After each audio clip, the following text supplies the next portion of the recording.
আজকের এই ভিডিওটা তোমাদের অনেক ডিমান্ডিং ছিল যে রচনার ভিডিও নিয়ে আসো।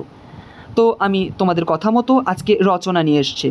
আজকের রচনার টপিকটি কিন্তু তোমরা দেখে নিয়েছো যে অঙ্গনওয়াড়িতে আইসিডিএস কর্মীর ভূমিকা। আগে আমি ছোট্ট একটা কথা বলি, যারা রচনা শিখতে চাও তারা আজকের এই ভিডিওটা দেখো। যে কোনো রচনা আসলেই তোমরা লিখে আসতে পারবে। আর যারা মুখস্থ করতে চাও সরাসরি, তারা এই ভিডিওতে থেকো না, আপাতত থেকো না, তারা পরে থেকো। যখন আমি এই রচনাটা করাবো তখন তোমরা স্ক্রিনশট নিয়ে খাতায় তুলে নিয়ে মুখস্থ করে নিও, সেটা আলাদা বিষয়। কিন্তু যদি তুমি শিখতে চাও ভিডিওর শেষ পর্যন্ত থেকো, আমি পুরোটা ক্লিয়ার করার চেষ্টা করব।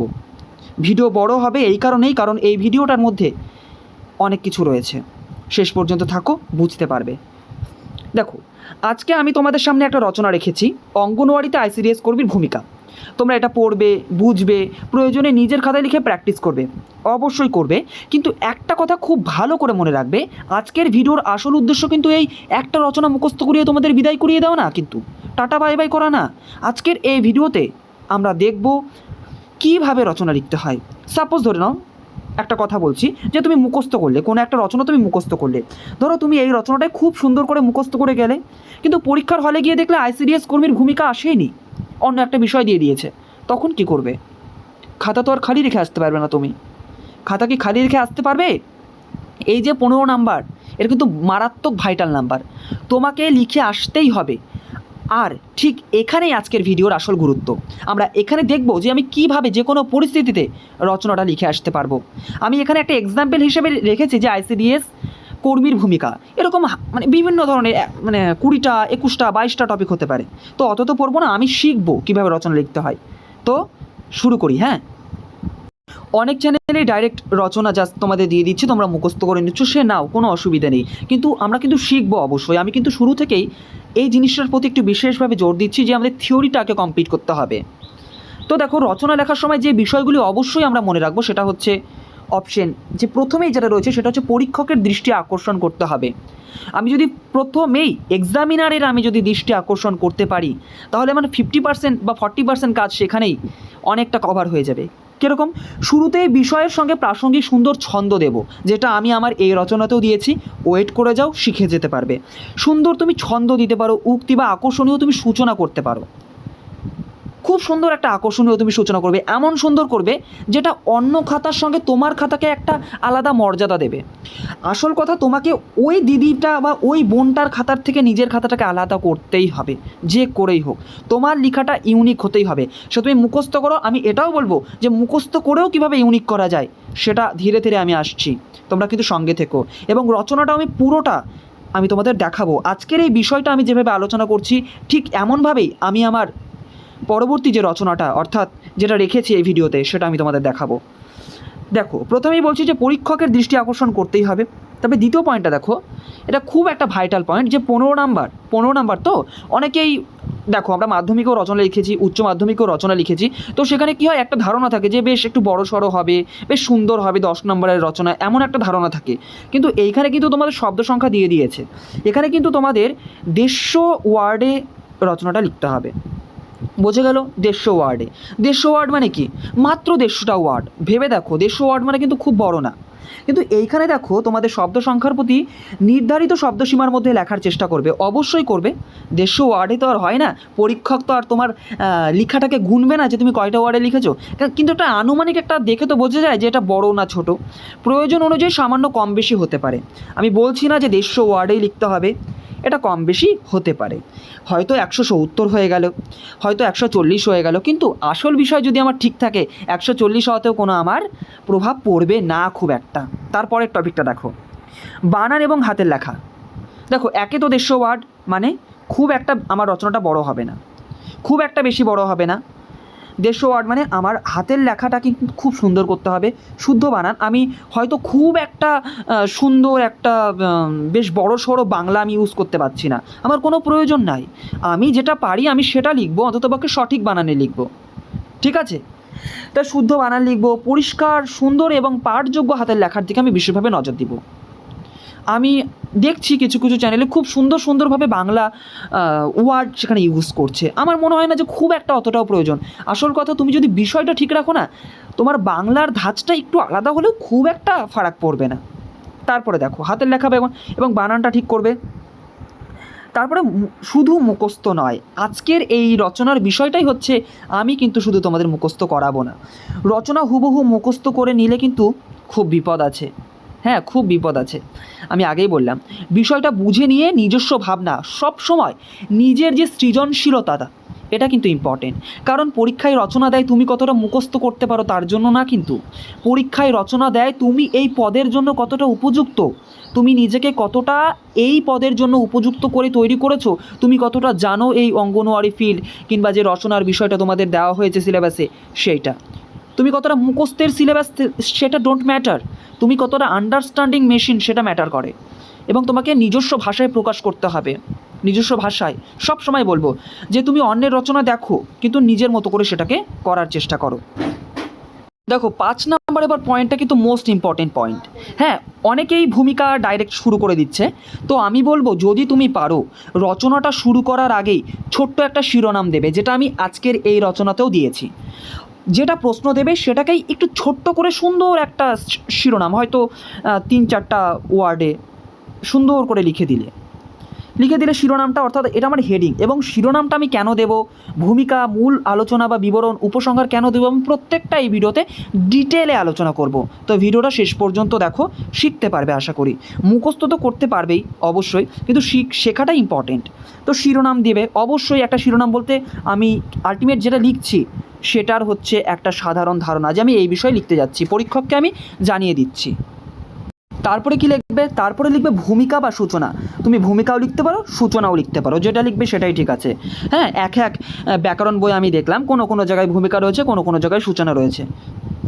তারপরে দেখো মূল আলোচনা বা বিবরণ, মূল আলোচনা, এবং লাস্টে আছে উপসংহার। এবার দেখো, এবার প্রত্যেকটা পয়েন্টকে বোঝার চেষ্টা করবে। আমি বলছি ভিডিওটা কিন্তু একটু বড় হবে, ভিডিওটা যদি শেষ পর্যন্ত দেখতে পারো কোনো রচনা তোমার আটকাবে না। বিষয়টা বুঝে নাও।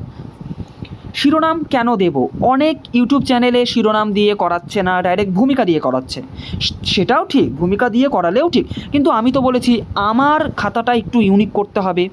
পাশের দিদিটা বা পাশের বোনটার খাতার সঙ্গে যেন আমার খাতাটা হুবহু না মিলে যায়, আমার খাতায় যেন পরীক্ষক একটা বিশেষ রকমের একটা আনন্দ পায়। শিরোনাম দেখো, প্রথমেই দেখো আমরা একটা শিরোনাম দিয়েছি যেটা দেখতে পাবে, অঙ্গনওয়াড়ির শিরোনামটা আমি দিয়েছিলাম অঙ্গনওয়াড়িতে আইসিডিএস কর্মীর ভূমিকা। এটা দিয়ে আমি লিখতে শুরু করেছিলাম। শিরোনামটা আসলে পুরো রচনাটার একটা ছোট্ট পরিচয়, অর্থাৎ আমরা কোন বিষয় নিয়ে লিখতে চলেছি সেটা এক নজরেই পরীক্ষককে জাস্ট বুঝিয়ে দেওয়া। তাই শিরোনাম ছোট্ট হবে, পরিষ্কার হবে এবং বিষয়ের সঙ্গে সরাসরি সম্পর্কিত হওয়া উচিত। এমন তুমি শিরোনাম দেবে না যেটা বিষয়ের সঙ্গে সম্পর্কিত না, শিরোনামটা দেবে খুব সুন্দর করে এবং ভাবনা চিন্তা করে। এখানেই তো তোমার খাতার একটু আলাদা হবে। তারপরে দেখো ভূমিকা। এবার ভূমিকা ব্যাপারটা কি, ভূমিকা ব্যাপারটা অনেকেই গুলিয়ে দেয়, কিন্তু আমি তো তোমাদেরকে গুলোতে দেবো না, ব্যাপারটা বুঝে নাও। ভূমিকা হচ্ছে, এখানে একটা বিষয় খুব মনে রাখতে হবে, ভূমিকা মানে কিন্তু পুরো রচনাটা শুরুতেই বলে দেওয়া না। আমরা অনেকেই অনেক সময় ভুল করি যে ভূমিকায় মূল বিষয়টা একটা লিখে দিই আর কি, ভূমিকার ভিতরে মূল বিষয়টা লিখে দিই। হ্যাঁ, কিন্তু এখানে কিন্তু আমাদের একটা সুন্দর সূচনা বা পরিচয় দেব, বিষয়টা কেন গুরুত্বপূর্ণ, কোন দিক থেকে আমরা আলোচনা করতে যাচ্ছি সেটার একটা ছোট্ট ধারণা দেবো। হ্যাঁ, আমি ধারণা দেব, মূল বিষয়ের মতোই হবে ব্যাপারটা, কিন্তু আমি ছোট্ট ধারণা দেব, আমি বাদবাকি জিনিসটাকে হিডেন রাখবো মূল আলোচনার জন্য। তাই ভূমিকা হবে সংক্ষিপ্ত, সুন্দর এবং আকর্ষণীয়। গেল। তারপরে দেখো এবার আমি মূল আলোচনায় আসব। এবার একটা কথা বলি, দেখো শিরোনাম, ভূমিকা এবং উপসংহারের মধ্যে কিন্তু আসল টুইস্ট লুকিয়ে আছে। তার মধ্যেও সবথেকে বড় টুইস্ট হচ্ছে মূল আলোচনা। দেখো মূল আলোচনাটা সবাই জানে, সবাই জানে তো যে আইসিডিএস কর্মীর আলটিমেট কাজ কী, আইসিডিএস কর্মীর ভূমিকা কী, এটা সবাই কম বেশি লিখতে পারবে, কিন্তু তোমাকেই কিন্তু লিখতে হবে, গুছিয়ে লিখতে হবে। অনেকে পয়েন্ট করে লিখাচ্ছে, তো আমি আপাতত এখানে পয়েন্ট দিইনি, আমি প্যারাগ্রাফ চেঞ্জ করে তোমাদের করিয়েছি, যখন আমি সেটা দেখাবো একটু পরেই তোমরা বুঝতে পারবে। তো তোকে মূল আলোচনাটা দেবো কি, এবার মূল আলোচনায় রচনার সবচেয়ে গুরুত্বপূর্ণ অংশ মূল আলোচনা। এখানে কিন্তু আর ঘুরিয়ে কথা বললে চলবে না। ভূমিকায় যেরকম তুমি জাস্ট একটু হিডেন রাখলে, একটু ঘুরিয়ে কথা বললে সেখানে ঠিক আছে সেটা, এখানে আসল উত্তরগুলিই থাকবে শুধুমাত্র। যেমন আমাদের বিষয় যেহেতু আইসিডিএস কর্মীর ভূমিকা, তাই তার কাজ, দায়িত্ব, শিশু এবং মায়েদের জন্য পরিষেবা সব গুরুত্বপূর্ণ। অর্থাৎ আইসিডিএস কর্মীর যে গুরুত্বপূর্ণ কাজগুলি হয়, অবদানগুলি হয়, আলটিমেট সবগুলি আমি এখানে কিন্তু পরপর তুলে ধরবো, এবং আমি এই রচনাতে তুলে ধরেছি। তোমরা শেষ পর্যন্ত থাকো, বুঝতে পারবে। অর্থাৎ রচনার আসল বিষয়বস্তুটাই হলো মূল আলোচনা, মানে গোটা রচনাটার আলটিমেট শিরোনাম পড়লে বুঝতে পারছি ভূমিকা বললে বুঝতে পারছি, কিন্তু আলটিমেট মূল আলোচনাটা আমাকে গোটা রচনার ব্যাপারটা বুঝিয়ে দেবে। এবার দেখো উপসংহার কি। উপসংহার দারুণ একটা জিনিস, হ্যাঁ। সব শেষে আসবে উপসংহার, অর্থাৎ কনক্লুশন। এটাকে ভাববে আমাদের একটা ব্যাপার আছে, এই যে তুমি সব আলোচনা করলে না, আলটিমেট এই সব কিছু আলোচনা হচ্ছে, শেষ কথাটা হচ্ছে উপসংহার। এখানে আবার নতুন করে কোনো বড় তথ্য নিয়ে আসবে না, বরং এতক্ষণ তুমি উপরে যা যা আলোচনা করলে, যা যা বললে, তার একটা সুন্দর সার কথা বলবে এখানে। এখানে নতুন করে কিছু অ্যাড করবে না, জাস্ট তোমার নিজস্ব মতামত কিন্তু উপসংহারে থাকবে। আলটিমেট তুমিই বলছো কথাটা, এই রকম যেন একটা অনুভূতি শিক্ষক মহাশয় পেয়ে থাকেন, সেটার দায়িত্ব কিন্তু তোমার। এবার দেখো আর একটা কথা, আর চেষ্টা করবে শেষের 2-1 লাইন এমন একটা কথা রাখতে যেটা পরীক্ষকের মন থেকে যায়, একদম একদম মনের ভিতরে এরকম থেকে যাবে। বোঝা গেল? শেষের লাইনটা, আমরা বলি first impression is the last impression, এখানেও কিন্তু last impression is the most important. বোঝা গেল? তাই উপসংহার ছোট হবে কিন্তু অনেক অনেক বেশি সিগনিফিক্যান্ট হবে। আশা করছি বুঝতে পারলে আমরা এই পয়েন্টগুলো কেন করব। শিরোনাম অনেকেই করে না, কিন্তু তুমি শিরোনামটা দেবে, ভালো লাগবে রচনাটা পড়তে, একটা সম্পূর্ণতা প্রকাশ পাবে। এবার দেখো ধীরে ধীরে ব্যাপারটা। আলটিমেট যেটা আমি এখানে আলোচনা করলাম সেটা হচ্ছে কোন তথ্য কোথায় বসাতে হবে, আলটিমেট সেটাও জানতে হবে। শিরোনাম বিষয়কে চিনিয়ে দেবে। শিরোনামটা আলটিমেট আমি কেন লিখছি, শিরোনামটা লিখছি হচ্ছে পরীক্ষক যে আমার রচনাটা পড়তে শুরু করেছে, পরীক্ষককে বুঝিয়ে দেবে হ্যাঁ আমি কোন বিষয়ে লিখছি। ভূমিকা ঠিক তার দরজা খুলবে, মানে পুরোপুরি কিন্তু ঘরে ঢুকবে না, দরজাটা খুলবে, টোকা দেবে, হ্যাঁ ধীরে করে দরজাটা খুললাম, অর্থাৎ সূচনাতে আসলাম। আর মূল আলোচনা হচ্ছে আসল কথাগুলো বলবো আমি এখানে, মূল আলোচনা বা বিবরণে। আর উপসংহার সুন্দরভাবে পুরো কথাটাকে আমি শেষ করব উপসংহারে, সুন্দরভাবে, বেশ সুন্দর, মানে দারুণ লাগবে আর কি। তোমরা রচনাটা দেখবে বুঝতে পারবে। এই 4টা জিনিস ঠিক রাখতে পারলেই তোমাদের রচনাটা অনেক বেশি গোছানো এবং নম্বর পাওয়ার উপযোগী হয়ে উঠবে। আর একটা কথা, আমি কিন্তু আজকের এই ভিডিওতে বলবো না তোমরা আমার নিয়মে রচনা লিখবে, মানে আমার নিয়ম না, আলটিমেট এটা তো একটা রচনার লেখার নিয়ম, এই নিয়মের রচনা লিখবে এবং তোমরা 15তে 15 পাবে। অনেক ইউটিউব চ্যানেল দেখছি বলছে 15তে 15 ফুলে ফুল নাম্বার, কিন্তু আমার মনে হয় না রচনাতে খুব একটা ফুলে ফুল নাম্বার দেয়। আমরা লিখেছি, মাধ্যমিকে লিখেছি, উচ্চ মাধ্যমিকে লিখেছি, সুন্দর করে লিখেছি, তাও তো ফুলে ফুল নাম্বার পাই না, কোথাও তো ফাঁক ফুক রাখি না, তাও কেন নাম্বার কাটে? আলটিমেট এই যে রচনাটা সেটা কিন্তু কোনো মুখস্থ নির্ভর মাল্টিপল চয়েস না, যে একটা লিখলে একটাতেই নাম্বার পাবে। আমি বলবো না যে তুমি ফুলে ফুল নাম্বার পাবে, তবে হ্যাঁ এইটা বলবো যে তুমি সর্বোচ্চ নাম্বারটা বা বেশি নাম্বার তুমি পেতে পারো। এইটুকু আমি গ্যারান্টি দিতে পারি যে তোমার রচনাটা ভালো হবে, অনেক বেশি গোছানো হবে এই নিয়মে যদি করো। আর গোছানো এবং ভালো হলেই তুমি 10-এ 10 পাবে, 10-এ 9 পেতে পারো, 10-এ 9.5 পেতে পারো। বোঝা গেল? তো আমি এইটার গ্যারান্টি দেবো না যে তুমি 15তে 15ই পাবে, কারণ অত বড় আমরা এখনও হইনি, এবং এটা যেহেতু ম্যান টু ম্যান ভ্যারি করে, অর্থাৎ আমার দৃষ্টিভঙ্গি পরীক্ষকের দৃষ্টিভঙ্গি তো আলাদা হতেই পারে। আমি যেটা চাইছি পরীক্ষক সেটা নাও চাইতে পারে, অর্থাৎ কিছু তো ফাঁকফুকুর থাকতেই পারে। ব্যাপারটা আশা করি বোঝাতে পারলাম। হয়তো তুমি 15তে 14 পেলে, 13 পেলে, 12 পেলে, এগুলো মডারেট নাম্বার, কিন্তু প্রচণ্ড মডারেট নাম্বার। বা তুমি 15তে 15ও পেতে পারো, কোনো শিক্ষককে যদি খুব ইমপ্রেস করে দিতে পারো। আসল কথা তুমি কতটা ইমপ্রেস করতে পারছো, রচনাটা এটা ম্যাটার করে। এবং তুমি তোমার পয়েন্টগুলোকে ঠিকঠাক রাখবে, তাহলেই রচনা ঠিকঠাক, এই যে যেই পয়েন্টগুলো বললাম আমি, ঠিক আছে? তো আমি গ্যারান্টি দেবো না যে তুমি 15তে 15 পাবে, হ্যাঁ এইটা বলতে পারি তুমি ভালো একটা স্কোর করবে রচনাতে। এইবার দেখো, এবার রচনায় আসা যাক। এই যে আমি যে পয়েন্টগুলো বললাম না, সে প্রত্যেকটা পয়েন্টকে এখানে আমি অ্যাড করেছি, তোমরা দেখলেই বুঝতে পারবে। এই যে ওপরে দেখো অঙ্গনওয়াড়িতে আইসিডিএস কর্মীর ভূমিকা, এটা হচ্ছে শিরোনাম, ঠিক আছে? তোমরা এই শিরোনামটা ইউজ করবে এবং নিজের মতো করে দেবে, কিন্তু হুবহু ডিটো কপি করবে না, তাহলে তোমার সৃজনশীলতাটা কোথায় গেল, তাই না? তুমি নিজের মতো করে এখানে অ্যাড করবে, মাইনাস করবে, প্লাস করবে, নিজের মতো করে গুছিয়ে নেবে। আমি জাস্ট বোঝানোর জন্য, এটা কিন্তু শুধুমাত্র একটা ডেমো রচনা কিন্তু এইভাবে লিখতে হবে।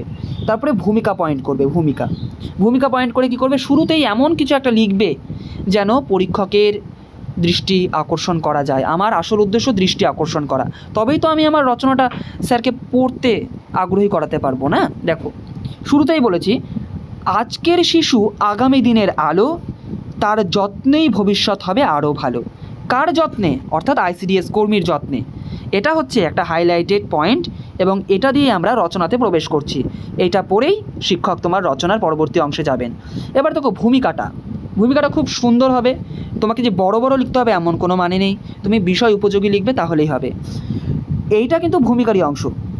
শিশুর সুস্থ ভবিষ্যৎ গড়তে পুষ্টি, স্বাস্থ্য ও শিক্ষার গুরুত্ব অপরিসীম। এই কাজকে মানুষের কাছে পৌঁছে দিতে অঙ্গনওয়াড়ি কেন্দ্র ও আইসিডিএস কর্মীর ভূমিকা অত্যন্ত গুরুত্বপূর্ণ। তাহলে আমরা এবার বুঝতে পারছি যে এবার আমরা আইসিডিএস কর্মীর ভূমিকা সম্পর্কে নিচে জানবো, যেটা প্রশ্নে দিয়েছে। তারপরে দেখো এবার আসছি মূল আলোচনায়। হয়ে গেল। এবার মূল আলোচনাটাকে দেখো আমি 3টা পার্টে বিভক্ত করে দিয়েছি। আমি চাইলে এখানে পয়েন্ট করতে পারতাম, কিন্তু আমার মনে হয়েছে এটা পয়েন্ট না করলেও হবে, তো সেই কারণে আমি এটা এইভাবে দিয়েছি। দেখো, আইসিডিএস কর্মী শিশুর পুষ্টিকর খাদ্য, স্বাস্থ্য পরীক্ষা ও প্রাক প্রাথমিক শিক্ষার ব্যবস্থা করেন। শিশুদের ওজন ও শারীরিক বৃদ্ধির দিকে নজর রাখা, টিকাকরণ এবং স্বাস্থ্যবিধি সম্পর্কে সচেতন করা এবং প্রয়োজনে স্বাস্থ্যকেন্দ্রে পাঠানো তার গুরুত্বপূর্ণ দায়িত্ব। এছাড়াও গল্প, ছড়া ও খেলাধুলার মাধ্যমে শিশুদের শেখার আগ্রহও তৈরি করেন। তোমরা যারা এখনও আইসিডিএসের যে একটা সেপারেট ক্লাস রয়েছে আইসিডিএস সম্পর্কে খুঁটিনাটি, তোমরা সেটা দেখবে। আশা করছি অনেক কিছু সেখান থেকে শিখে এখানেও তুমি যুক্ত করতে পারবে। তো এইখানে দেখো আইসিডিএস কর্মীর এবার মূল আলোচনা, মানে মূল ভূমিকাগুলো বা মূল কাজগুলো এবার আমরা পরপর করে আলোচনা করছি, যেহেতু আমার রচনার মূল বিষয় হচ্ছে এইটা। এছাড়াও কী করে, গর্ভবতী ও প্রসূতি মায়ের পুষ্টি, স্বাস্থ্য ও শিশুর যত্ন সম্পর্কে সচেতন করাও তার কাজ। পরিবারকে স্বাস্থ্য ও পুষ্টি সম্পর্কে সচেতন করে তোলেন তিনি। মা ও শিশুর সুস্থতা নিশ্চিত করতে সাহায্য করেন। এগুলো সব আইসিডিএস কর্মীর মূল ভূমিকা বা মূল কর্তব্য। তারপরে দেখো আরও একটা পয়েন্ট, সেটা হচ্ছে বর্তমানে 14 থেকে 18 বছর বয়সী কিশোরীদের পুষ্টি ও স্বাস্থ্য নিয়েও বিশেষ গুরুত্ব দেওয়া হচ্ছে। ফলে অঙ্গনওয়াড়ি কর্মীর দায়িত্ব আরও বিস্তৃত হয়েছে, মানে আরও বেড়েছে দায়িত্বটা। তো এটা হচ্ছে মূল আলোচনা। দেখো, মূল আলোচনার মধ্যে আমি কোনো জটিলতা এনেছি না। দৈনন্দিন জীবনে আমরা যে সমস্ত কথা ইউজ করি, যে সমস্ত ভাষা ইউজ করি, আমি সেই ভাষা দিয়েই জিনিসটাকে এখানে উপস্থাপন করার চেষ্টা করেছি। মূল আলোচনা হয়ে গেল, এটা হচ্ছে মেন জিনিস। তারপরে আসে উপসংহার। উপসংহারটা মোস্ট ইম্পর্টেন্ট। আমি আগেই বলেছি যে আমি এতক্ষণ যেটা বললাম সেটার ছোট্ট একটা ওভারভিউ হচ্ছে উপসংহার। এবার দেখো, অঙ্গনওয়াড়ি কর্মী শুধু সরকারি দায়িত্ব পালন করেন না, তিনি শিশু, মা ও পরিবারের সুস্থতার এক বিশ্বস্ত সহায়ক। তার আন্তরিকতা, মমতা ও দায়িত্ববোধের হাত ধরেই গড়ে ওঠে সুস্থ প্রজন্ম। তাই আইসিডিএস কর্মীরা সত্যি আমাদের সমাজের নীরব ভবিষ্যৎ নির্মাতা। এই দেখো, শেষে যে কথাটা আমি উল্লেখ করেছি সেটা কিন্তু মোস্ট ইম্পর্টেন্ট এবং প্রচণ্ড সুন্দর একটা কথা, যে আইসিডিএস কর্মীরা কিন্তু আমাদের সমাজের নীরব ভবিষ্যৎ নির্মাতা, মানে আমাদের ভবিষ্যৎ নির্মাণ করে যাচ্ছে, কিন্তু নীরবে অনেক কাজের মধ্যে দিয়ে করে যাচ্ছে। বোঝা গেল? তো দেখো, উপসংহারটা আমি এখানে সুন্দর করে দেওয়ার চেষ্টা করেছি। তোমরাও এইভাবেই উপসংহারটা করার চেষ্টা করবে। দেখো, খুব বেশি লিখলে খুব বেশি নাম্বার পাওয়া যায় এমন ধারণাটা মাথা থেকে আগেই হাঁটিয়ে দাও, কারণ তোমাদের শব্দ সংখ্যা এখানে সীমাবদ্ধ করে দিয়েছে যে 150 ওয়ার্ড। তো 150 ওয়ার্ডের মধ্যে তো লেখা যায় না, তো এটাও মোটামুটি সেই রকম খুব সম্ভবত 170, 75, 80 ওয়ার্ডের মধ্যে হবে। তো এতটা তোমরা যদি এভাবে লেখো, ঠিক আছে, খুব দেখো বড় না, কিন্তু খুব বড় না বিষয়টা।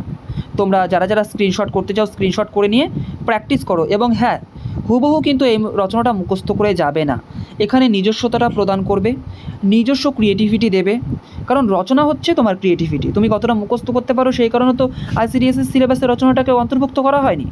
তোমার কতটা বোধ শক্তি আছে, তুমি কতটা ভাবতে পারো, তুমি কতটা এক্সপ্রেস করতে পারো, তার জন্যই রচনাটা দেওয়া হয়েছে। আশা করছি আজকের এই ভিডিওটা পুরোটা দেখলে এবং অবশ্যই মুখস্থ করো। আর অন্যান্য ইউটিউব চ্যানেলের থেকেও মুখস্থ করো, কিন্তু মুখস্থ করে জিনিসটাকে একটু নিজের মতো একটু মডিফাই করে নাও, নিজের মতো একটু অ্যাড করে নাও, ঠিক আছে? হয়তো সেখানে অন্য পয়েন্ট আছে, তুমি একটু আলাদা করে পয়েন্ট ঢুকিয়ে দিলে। অর্থাৎ দেখো, সেই ভিডিওটা তো হাজার হাজার ছেলে মেয়ে দেখছে, প্রত্যেকজনই তো সেটাকে মুখস্থ করবে, অনেকেই মুখস্থ করবে, মুখস্থ করে হুবহু লিখবে। তো যে মুখস্থ করে লিখলো তার খাতাটা যে তোমার আগে পিছে থাকবে না তার কি গ্যারান্টি? সেও মুখস্থ করে লিখেছে, তুমিও মুখস্থ করে লিখলে। তুমি হয়তো ভাবলে আমারটা ইউনিক, ওও হয়তো ভাবলো তারটা ইউনিক। আলটিমেট পরীক্ষকের কাছে গিয়ে দেখা গেল যে দুজনেই মুখস্থ করে লিখেছে, দুজনেরই ইমপ্রেশন হয়ে গেল ডাউন। তখন কি করবে? তখন তো আর উপায় নেই না, এই পরীক্ষাটা অনেক দিন পরে হচ্ছে, সেই কারণে যতটা পারবে নিজস্ব ক্রিয়েটিভিটি খাটানোর চেষ্টা করবে এবং খুব একটা বড় লেখার দরকার নেই, যতটা চাচ্ছে ঠিক ততটা দিলেই হবে। তো আশা করছি ভিডিওটা শেষ পর্যন্ত দেখলে। এভাবেই রচনার অন্যান্য গুরুত্বপূর্ণ টপিকের উপরেও ভিডিও আসবে। শেষ পর্যন্ত দেখার জন্য অসংখ্য ধন্যবাদ।